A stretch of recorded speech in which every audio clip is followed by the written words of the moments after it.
bimbingan Rasulullah terhadap dalam pelaksanaan khutbah Jumat.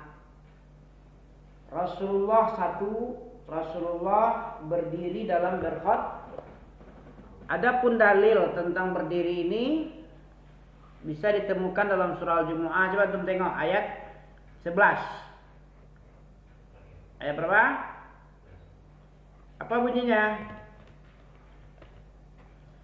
Wa idza ra'aw tijaratan aw lahwan faddu ilaiha wa tarakuka qa'ima. Ya. Betul? Apa artinya itu? Apabila mereka melihat dagangan. Dulu para sahabat ketika Nabi berkhutbah, ya, lagi berdiri berkhutbah, karena baru-baru Islam para sahabat itu baru-baru melaksanakan sholat Jumat. Ada kafilah dagang yang datang dari luar Mekah. Ya, Nabi lagi berdiri menyampaikan khutbah, mereka malah meninggalkan Nabi khutbah, malah mendekat ke tempat kafilah dagang, orang yang membawa dagangan. Nah, dari sini bisa kita ambil kesimpulan bahwa Nabi berkhutbah itu dalam keadaan berdiri. Kira-kira menurut antum gimana itu? Para sahabat dulu ya. Ya begitulah keadaan sholat Jumat ketika awal-awal dahulu di zaman Nabi. Nabi berdiri, mereka lihat dagangan, mereka segera kabur meninggalkan Nabi dan malah mengejar kafilah dagang. Lucu apa lucu? Nah, coba kita baca. A'udzubillahi syamiil alim. Nabi berkhutbah sebagaimana kita lihat para khotib lagi berkhutbah di masjid kan berdiri ya. Nah, kalau dulu begini yang dialami oleh Nabi ketika Nabi berkhutbah dulu. Oke. Coba baca. Wa idza Nah, bagaimana cara bacanya itu? Nah, ini perlu ditanya ente ini. Apa bacaannya itu? Apa namanya di situ tuh? Nunul wiqayah. Untuk apa gunanya nunul wiqayah? Hah? Coba yang betul jawabannya. Yang jelas lah, itu nggak jelas itu. Antum kalau ngomong sama dia, kalau nggak jelas itu dibilangnya kamu nggak jelas ini. Anak manajer nggak boleh kayak gitu, apalagi pemimpin perusahaannya nggak jelas kepada pimpinan bisa kacau perusahaannya, ya kan? Antum jadi manajer dia kan, jadi pemimpin juga dia kan? PT 1, 2, 3, 4, 5, ya juga ya. Kita mulai tinggi ya. Nggak jelas. Kalau ahlu sunnah itu bicaranya jelas, ya. Kayak Rasulullah gimana modelnya? Pernah antum dengar Rasulullah ngomong? Rasulullah meninggalkan Islam kita ini, meninggalkan agama, meninggalkan risalah Islam kepada kita dalam keadaan putih dan sangat putih. Kata Nabi apa? Taraktukum fil bayda. Aku tinggalkan kamu dalam keadaan cahaya putih terang dan bersih. Lailuha kana hariha. Malamnya aja seperti siang. Bagaimana siang nanti? Kalau malam biasanya gelap seperti siang. Saking jelasnya ini. Ini kalimat yang sangat balaghah ini. Sangat bersangatan untuk menjelaskannya. Taraktukum fil bayda lailuha kanahariha la yaziru anha illa halik. tinggalkan kau dalam keadaan cahaya yang putih terang benderang. Siang malamnya kayak siang, apalagi siang lebih terang benderang. Tidak ada yang menyimpang dari jalan yang putih bersih ini kecuali dia akan celaka. Nah, jadi orang-orang yang subuhat, remang-remang, nggak jelas, ya dia akan celaka dia. Tahu tuh? Dalam pelaksanaan perang aja dulu, Amik perang ikut di Ambon itu dulu. Sebelum menyerbu ke tempat musuh dijelaskan di briefing namanya. Tahu di briefing? Di briefing dulu dijelaskan sejelas-jelasnya begini jalan peperangan itu, begini medannya, begini tata caranya, penyerangannya, sergapnya. Kalau tidak jelas, kacau nanti sebanyak itu manusia yang menyerbu. Asal-asalan nanti.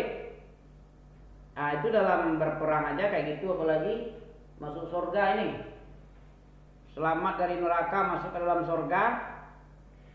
Coba antum dikirim ke Papua tanpa bimbingan orang pergi ke sana. Pergi sendiri, bawa mobil atau kapal atau pesawat. Sendiri aja tanpa bimbingan. Bisa nggak sampai di Papua? Jangan sampai di Gaza nanti ya. Gitu ya. Harus jelas.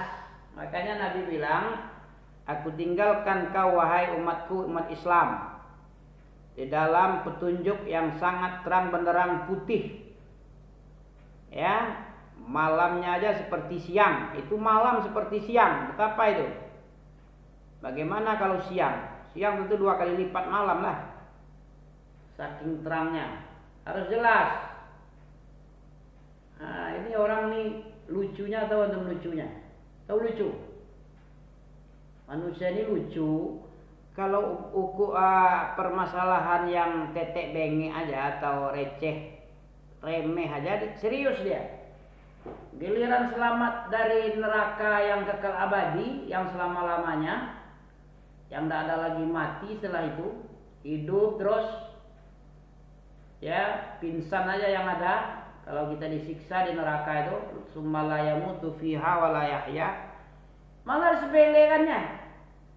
Masalah dunia yang tetek bengek ini aja, paling resikonya di dunia ini mati aja. Misalnya kita nggak ada duit, gagal total dalam berusaha, rugi.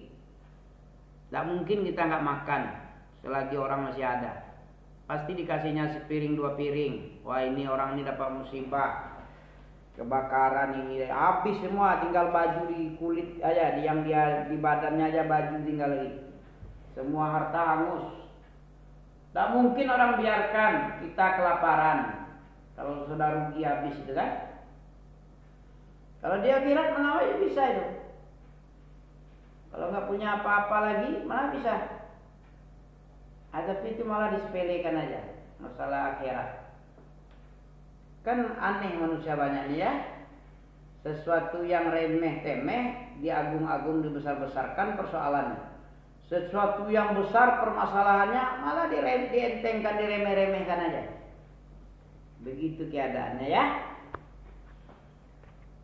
Ya, wa idza ra'au tijaratan aw lahwan faddu ilaiha wa tarakuka qa'ima. Apabila mereka melihat satu perdagangan atau sebuah permainan, mereka akan segera berpaling kepada dagangan tadi, mendekat dia. Ya, jauh mendekat, yang dekat merapat dan meninggalkan kamu dalam keadaan khutbah Jumat ya. Wa tarakuka qa'ima. Qa'ima itu dalam keadaan khutbah. Khutbah Nabi itu qa'iman. Qa'iman itu berdiri artinya ya. Barakallahu fikum. Ini tuntunan pertama. Maksudnya Rasulullah sedang berdiri di atas mimbar khutbah. Itu arti qa'ima itu. Wa tarakuka qa'ima. Mereka meninggalkan kamu dalam keadaan berdiri lagi menyampaikan khutbah. Demikian yang diceritakan oleh beberapa orang tabi'in, di antaranya Abu Aliyah, Al-Hasan, Zaid bin Aslam dan Qatadah. Ibnu Katsir rahimahullah dalam firman Allah yang berbunyi wa tarakuka qaima, artinya mereka meninggalkan kamu sedang berdiri, ini adalah dalil yang menunjukkan bahwa imam atau khotib yang berkhutbah tadi pada hari Jumat itu harus dalam keadaan berdiri. Dan sebab turunnya ayat ini seperti yang diriwayatkan oleh Salim bin Abil Ja'ad dari Jabir, ia berkata, kafilah perniagaan datang ke Madinah dan Rasulullah sedang berkhutbah, lalu orang-orang keluar dari masjid, tertinggal di dalam masjid hanya 12 orang aja tinggal lagi. Orang khutbah Jumat kan banyak manusia, jadi tinggal 12 gara-gara melihat kafilah dagang masuk ke Madinah. Sementara Nabi lagi khutbah, meninggalkan Nabi tinggal 12 orang. Ya, turunlah ayat ini. Wa idza ra'au tijaratan aw lahwanin faddu. Apa tadi gunanya lahwanin faddu tadi? Nunul wiqayah gunanya? Wiqayah itu artinya menjaga. Menjaga. Apa yang dia jaga? Wiqayah, waqayah itu menjaga. Apa yang dia jaga? Baris tanwin. Kan ada lahwan. Wan itu 2 tanwinnya apa ya kan? Barisnya dibaca wan. Kemudian ada pula nun mati di situ kan? Setelah wan ada nun mati. Tanwin itu sama dengan bunyi nun mati. Kemudian disambut oleh nun sukun, nun mati lagi. Mati dengan mati bisa dibaca? Pasti nggak bisa dibaca kalau dua-dua. Pasti ada yang korban salah satu. Kalau antum baca lahwan faddu, apa yang hilang? Ya, kalau nggak dibaca lahwanin faddu, seandainya nunul wiqayah nggak ada, apa yang hilang di situ? Kalau antum baca lahwan faddu, apa yang hilang di situ? Huruf apa? Huruf nun siapa? Yang kedua lah ya. Lahwan faddu, tinggal nunnya hilang aja. Yang antum baca cuma tanwin aja. Kalau antum baca lahwan faddu, apa yang hilang? Dibaca nun sukun yang terakhir tadi. Kemudian cara membacanya lahwan faddu, apa yang hilang? Tanwin pertama. Nah, supaya dia tidak hilang tanwin dengan nun sukun, bunyi nun mati yang pertama yaitu tanwin dengan nun sukun yang setelah tanwin tadi, supaya tidak hilang dua-duanya, harus dibaca ditambah nun wiqayah. Jadi tanwin terbaca, nun sukun juga terbaca. Itu fungsi daripada nunul wiqayah. Ya. Wa idza ra'au tijaratan aw lahwanin, boleh dibaca aw lahwan faddu, salah. Kalau dibaca lahwan faddu, kalau enggak tanwin yang hilang, kalau enggak nun sukun yang hilang. Makanya dikasih nunul wiqayah, nun yang berfungsi menjaga kedua-dua nun sukun dan bunyi nun sukun. Oke. Dan apabila mereka melihat perniagaan atau permainan, mereka bubar untuk menuju kepadanya, kepada permainan dan perniagaan, bubar mereka dan meninggalkan Nabi lagi berkhutbah. Mestinya tunggu khutbah selesai lah kalau mau pergi juga. Ini enggak. Dan dalam riwayat Muslim sangat jelas menerangkan tentang berdirinya Rasulullah dalam khutbah Jumat. Jadi khutbah Jumat berdiri. Dari Jabir bin Abdullah radhiyallahu an bahwasanya Nabi berkhutbah dengan berdiri pada hari Jumat. Lalu datang kafilah niaga dari Syam, maka pindahlah manusia dari masjid ke kafilah niaga tersebut sampai yang tersisa hanya 12 orang di dalam masjid. Lalu turun ayat ini untuk berkenaan dengan sholat dan khutbah Jumat. Wa idza ra'au tijarah. Di dalam kalimat yang berbeda bagi hadis yang diriwayatkan dari Jabir bin Abdullah. Ia berkata, tak kala Rasulullah berkhutbah pada hari Jumat, ya kan? Tak kala Nabi berkhutbah pada hari Jumat, kafilah niaga datang ke Madinah, lalu para sahabat Rasulullah saling mendahului menuju kafilah niaga tersebut sampai hanya tertinggal 12 orang laki-laki dalam masjid. Lalu Rasulullah bersabda, apa kata Nabi ketika Nabi diperlakukan ya seperti itu, kabur aja pergi? Kata Nabi, walladzi nafsi biyadihi lau tataba'tum hatta la yabqa minkum ahadun lasala bikumul wadin naru. Apa itu artinya? Demi jiwaku yang berada di genggaman Allah Ta'ala, demi yang diriku berada di tangan Allah, sekiranya kalian saling mengikuti satu sama lain menuju kafilah niaga sampai tidak satu pun yang tertinggal dalam masjid. Tadi berapa yang tertinggal lagi? 2 apa? Nah, kalau Nabi yang berkata ini, Nabi bersumpah sungguh-sungguh, seandainya habis seluruhnya, nggak ada yang 12 ini, kamu pergi semua, nggak ada yang tersisa, ya. Hatta la yabqa minkum ahadun lasala bikum alwadinaru. Apa kata Nabi? Niscaya lembah ini akan dibanjiri api. Apa artinya lembah? Ya Madinah itulah. Di Madinah itu kan ada bukit, ada lembah, ada bukit, ada lembah. Di tempat Nabi dan masjidnya itu dekat lembah artinya. Lembah api yang ada di sekitar Madinah tempat Masjid Nabawi sekarang. Ya, kalau semuanya untung tersisa 12. Apa kata Nabi tadi? Walladzi nafsi biyadihi lau tataba'tum, kalau sekiranya kamu tataba'tum saling mengikuti kafilah dagang menuju kepada dagangan dan meninggalkan Nabi lagi berkhutbah, la yabqa minkum ahad, tidak satu pun yang tinggal, ya, tidak satu pun yang tinggal, lasala bikumul wadin naru. Sungguh-sungguh Allah akan menjadikan lembah tempat kita tinggal ini menjadi api semua. Ya. Jadi ketika itu orang berutang jasa kepada 12 orang ini.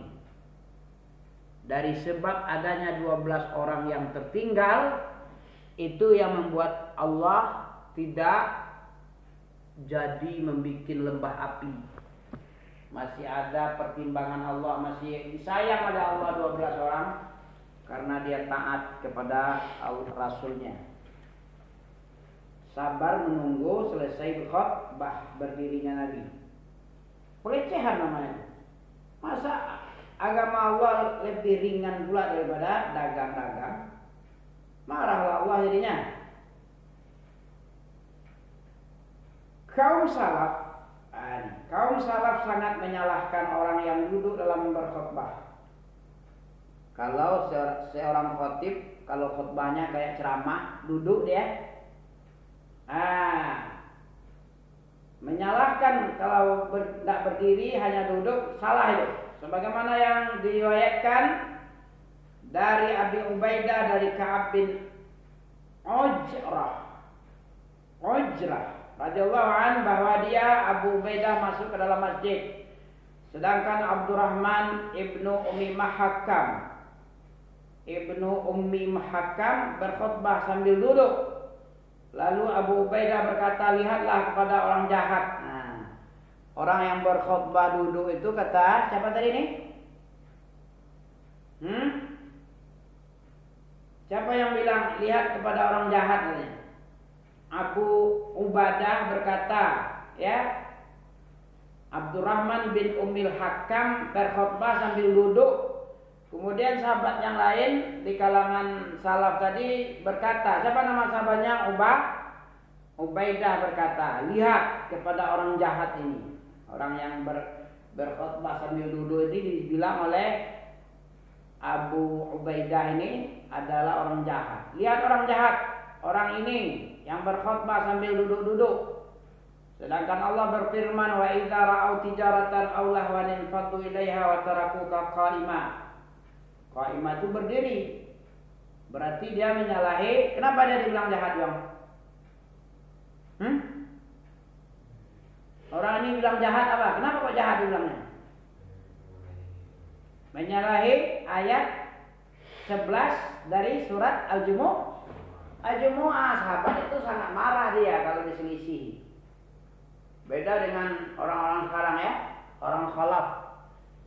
Ya, pengganti kaum salaf dahulu biasa aja. Ayat Allah dipijak-pijak, tenang aja dia. Tapi kalau keluarganya diganggu, ribut 7 lapis langit ya. Kalau ayat Allah dihinakan, dicemooh, dipijak-pijak, nah, dia tenang aja, senyum-senyum kuda aja dia. Kalau keluarganya, kehormatannya yang diusik, marahnya 17 setan. Terbalik. Mestinya seorang salaf itu apa? Kayak salaf juga. Hubbu fillah wa bughdhu fil. Apa artinya tuh? Tingkat iman yang sempurna itu tahu tuh. Kapan iman seorang sempurna? Ayo. Takwanya sempurna kapan? Ketika mencocoki apa yang digariskan oleh Allah. Apa kata Allah, itu kata dia. Allah marah, dia pun marah. Allah ridho, dia pun ridho. Allah benci, dia pun harus benci. Allah musuhi, harus dia musuhi juga. Itu namanya apa tuh? Tahu tuh namanya? Itu yang disebut taufik. Apa taufik? Wabillahi taufik wal hidayah. Pernah dengar tak? Apa maksudnya tuh? Dengan kesamaan artinya. Taufik itu wafaqa, wafaq. Ma wafaqal haq walaupun tawahdak. Apa jamaah itu? Ma wafaqal haqqa walaupun tawahdak. Apapun saja yang mencocoki Al-Quran Sunnah, walaupun kamu sendiri, bukan banyak, bukan jamaah. Jamaah itu kan sekelompok banyak orang kan? Tidak banyak dipentingkan di sini. Apa yang dipentingkan? Kecocokan yang penting. Itu kalau paham salaf. Jangan ente kira jamaah itu yang banyak. Walaupun banyak dia kayak Dajjal pengikutnya, kayak tabligh, kayak Hindu, kayak Srewel, ya kayak Tabaliyah, kan banyak kelompok itu. Tidak semua yang banyak itu menunjukkan benar. Mana dalilnya? Ada nggak dalam surah Al-An'am ada? Dah sampai itu tuh. Apa bunyinya? Surah Al-An'am ayat 116 ada itu. Coba tengok. Wa in tuti' aktsara man fil ardi yudilluka an sabilillah. Apa artinya? Wa in tuti', kalau kamu ikuti aktsara man fil ard, kebanyakan manusia di bumi ini, di bumi, bukan di duri, di bumi.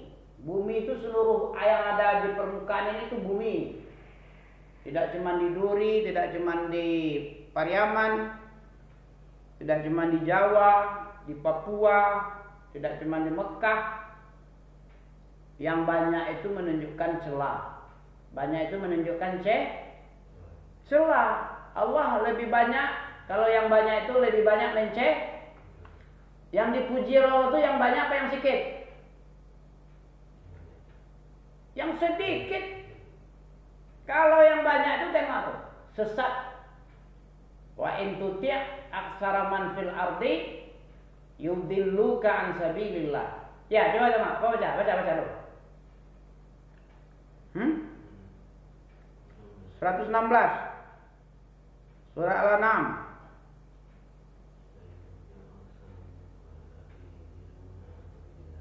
Yudilluka, kan? Bukan yudilluna itu. Engkau di situ, kau itu adalah Nabi Muhammad itu. Kamu Muhammad. Kalau kamu ikuti keinginan kebanyakan manusia yang di bumi ini, engkau disesatkan oleh semua banyak ini. Semua orang yang banyak ini. Jadi sesatnya demokrasi. Tahu antum demokrasi? Demokrasi yang dipilih-pilih orang banyak ini. Siapa yang menang, yang banyak pemilihnya, dia yang menang. Itu terbalik dengan ayat ini. Ini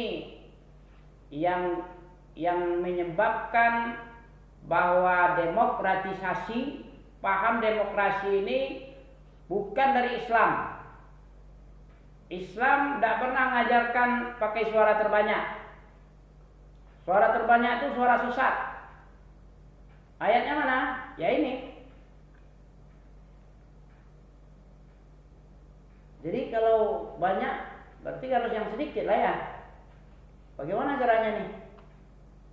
Antum pilih mana? Kata Allah atau kata manusia? Kata Allah. Sebab kenapa? Allah yang ikut. Karena yang punya surga neraka itu siapa? Yang menentukan surga dan neraka benar atau salah itu, sesat atau petunjuk itu adalah Allah. Antum harus ikut Allah. Makanya wabillahi taufik. Wabillahi taufik wal hidayah. Dengan persesuaian dari Allah itu yang kita minta, dan ilmu-ilmu yang bermanfaatnya. Ilmu Al-Quran dan Sunnah itu ilmu yang bermanfaat. Apa manfaat ilmu? Tahu? Hah? Apa hudan itu ilmu-ilmu yang bermanfaat? Apa manfaatnya kalau yang manfaat? Tentu harus ada yang nanya lah tindak lanjutnya.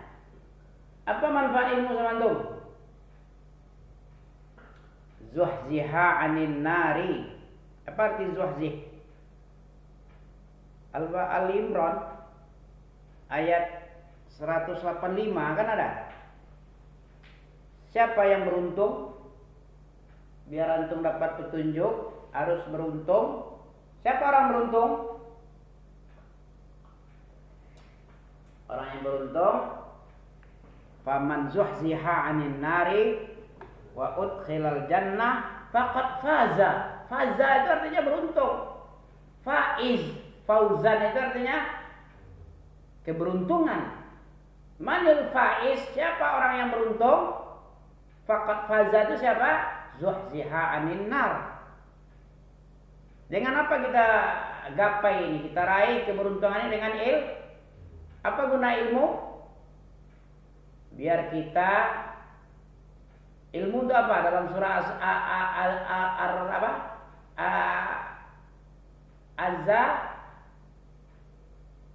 apa namanya? Habis sama ya tasalun zaliyat apa? Nazi'at. Masya Allah. Apa surah An-Nazi'at bilang? Tahu antum kenapa kita takut kepada Allah? Orang yang takut itu orang berilmu. Orang yang berilmu itu orang banyak hafalan kan? Apa gunanya berilmu? Supaya kita takut. Takut itu gunanya untuk apa? Untuk menahan hawa nafsu. Kan ada hawa nahan nafsa. Nahan nafsa itu surat ayat itu. Wa amma man khafa, siapa yang takut dia kepada maqam rabbih. Maqam itu kedudukan, ya, keagungan syariat Allah atau azab Allah, keagungan Allah, takut dia. Tidak sepele dengan Allah keagungannya. Apa gunanya kita takut dengan keagungan? Agar nahan nafsa anil hawa. Nahan nafsu, tahu nahan? Menahan itu artinya tidak melabrak-labrak, ditahan-tahan dah. Ditahan hawa nafsu itu supaya tidak melabrak ketentuan haram itu. Halal haram itu dipakai itu, aturan batasan-batasan syariat itu, halal haram itu dipakai. Jangan dilabrak. Itu namanya menahan nafsa anil hawa, menahan diri dari keinginan-keinginan nafsu, hawa nafsu. Keinginan hawa ini antum tengok apa keinginannya? Hawa ini sifatnya apa? Menyalurkan aja, ada nggak perlu halal haram hawa ini. Misalnya keinginan makan. Kayak Ami aja kadang-kadang nggak tertahan hawa nih. Apa contohnya? Minta izin juga lah Ami jadinya ya. Ngambil lengkeng. Keinginan itu ya. Keinginan hawa nafsu itu dia sukanya disalur. Kalau haus ambil air, kalau lapar ambil makan. Tapi kalau orang yang takwa, dia akan tahan hawanya. Ami aja gak takwa kali lah. Ya, tahu Ami itu adalah salah, makanya minta izin. Minta halal. Minta ampun kepada Allah, minta maaf kepada manusia. Kalau kita bersalah. Apabila bersalah, minta ampun. Apabila diberi, bersyukur. Apabila ditimpa musibah, bersabar. Apabila aznaba, istighfara. Jatuh kepada dosa, minta ampun dia kesalahan. Paham itu ya? Itu baru satu. Yang kedua, Nabi berkhutbah di atas mimbar. Ya. Yang kedua, Nabi berada di atas mimbar. Ini tuntunan kedua ini. Yang ketiga, sebelum ini cerita tentang mimbar pula lagi dia. Yang ketiga, jumlah tangganya mimbar itu tiga. Jumlah tangga itu 3. 1, 2. Kemudian yang paling tinggi itu tempat duduk khutbah 2 kali. Ya, ini tuntunan ya. Tuntunan Nabi. Nanti kita garis besarnya aja dulu. Yang masalah mimbar aja. Yang ketiga, Nabi menjiwai khutbah itu, berarti menguasai bahan. Jangan tidak dikuasai, tidak dijiwai, nanti lucu bentuknya. Karena Rasulullah SAW jika khataba ihmarrat aina wa ala sautuh wa ishtadda ghadabuh hatta ka'annahu munziru jaisin yaqul sabbahakum wa massakum. Nabi apabila berkhutbah kedua matanya memerah, suaranya meninggi, dan kemarahannya sangat bentuk kayak orang marah, sehingga bagaikan komandan pasukan perang yang sedang berkata, musuhmu menyerang kalian, musuhmu pada pagi dan sore hari ini, musuhmu di belakang. Ya gitu, bagaimana keadaan komando. Yang keempat, Nabi menghadap wajah kepada jamaah. Ini tuntunan Nabi tentang khutbah. Jadi tidak membelakangi jamaah dia, wajahnya ke tempat orang yang mendengar. Nabi duduk di atas mimbar setelah memberi salam kepada jamaah. Beri salam dulu, habis itu duduk. Kemudian orang azan, setelah selesai azan baru berkhutbah berdiri. Yang keenam, Nabi berdiri dengan menggunakan tongkat atau busur. Ada di sini nampak pakai tongkat. Nabi mengisyaratkan dengan telunjuknya ketika berdoa. Nabi memotong khutbahnya untuk satu keperluan. Kalau ada yang perlu, misalnya orang tidur-tidur aja atau meribut, boleh ditegur. Jadi tidak dibiarkan orang ribut-ribut. Ini di salah satu masjid ketika khutbah anak-anak ribut, dia diam aja.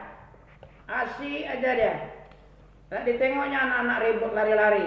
Harusnya disuruh diam, duduk. Yang ngantuk suruh bersuci, suruh berwudu. Nah, karena dia tidak belajar mungkin ya. Jadi dipotong khutbah itu. Dihentikan sementara dulu. Ditengok keadaan orang. Ribut apa enggak? Yang kesembilan, Nabi duduk di antara dua khutbah. Duduk di antara khutbah. Selesai khutbah pertama duduk, kemudian langsung disambung ke khutbah kedua. Duduk dulu. Kemudian Nabi memendekkan khutbah, memanjangkan sholat. Ini hikmahnya, kalau orang yang hebat, khutbah itu tidak panjang-panjang. Apa panjang? Panjang-panjang tapi orang ngantuk, nggak paham orang terlalu panjang. Lebih baik singkat tapi padat. Yang ke-11, Nabi mengangkat kedua tangannya di atas mimbar pada waktu berdoa di atas ya meminta hujan atau minta doa apapun kepada Allah dengan mengangkat telunjuk dia doa juga. Terus apa lagi? Yang terakhir, biar kita tutup. Ya sampai di sini ya. 41, 42. Ya Nabi menghadapkan telunjuknya ketika berdoa minta hujan, berdoa kepada Allah minta ampun untuk dirinya dan kaum muslimin dan muslimat. 6. Subhanakallah bihamdika asyhadu an la ilaha illa anta astaghfiruka wa atubu ilaik.